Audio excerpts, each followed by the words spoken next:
ক্ষমতাচ্যুত প্রধানমন্ত্রী শেখ হাসিনা ভারতের দিল্লিতে বসে জ্বালাও পোড়াওয়ের হুকুম দিচ্ছেন বলে অভিযোগ করেছেন বিএনপির মহাসচিব মির্জা ফখরুল ইসলাম আলমগীর। শনিবার 15 নভেম্বর বিকেলে চাঁপাইনবাবগঞ্জে বিএনপির পদ্মা বাঁচাও গণসমাবেশে তিনি একথা বলেন। মির্জা ফখরুল বলেন, দিল্লিতে বসে হাসিনা জ্বালাও পোড়াওয়ের হুকুম দিচ্ছেন, কিন্তু দেশের মানুষ তা আর হতে দেবে না। এ সময় বিএনপির মহাসচিব বলেন, 2026 সালে যে সরকার আসবে তা শক্তিশালী না হলে পদ্মা নদীর অবস্থা আরো খারাপ হবে। গঙ্গা নদীর অববাহিকায় ফারাক্কা বাঁধ দিয়ে পদ্মা নদীর পানি বন্ধ করে দেওয়া হয়েছে, এজন্য শুষ্ক মৌসুমে পানি পাওয়া যায় না।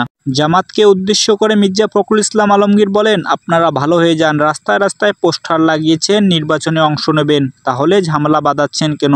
বিএনপি মহাসচিব বলেন, 2026 সালের প্রথম সপ্তাহে নির্বাচন হতে হবে। নির্বাচন কমিশন যে কথা দিয়েছে সে সময়ে নির্বাচন হতে হবে। বিএনপির ভারপ্রাপ্ত চেয়ারম্যান তারেক রহমান নির্বাচিত হতে পারলে 15 মাসের মধ্যে 1 কোটি মানুষের কর্মসংস্থানের ব্যবস্থা করবেন বলে জানান মির্জা ফখরুল ইসলাম আলমগীর।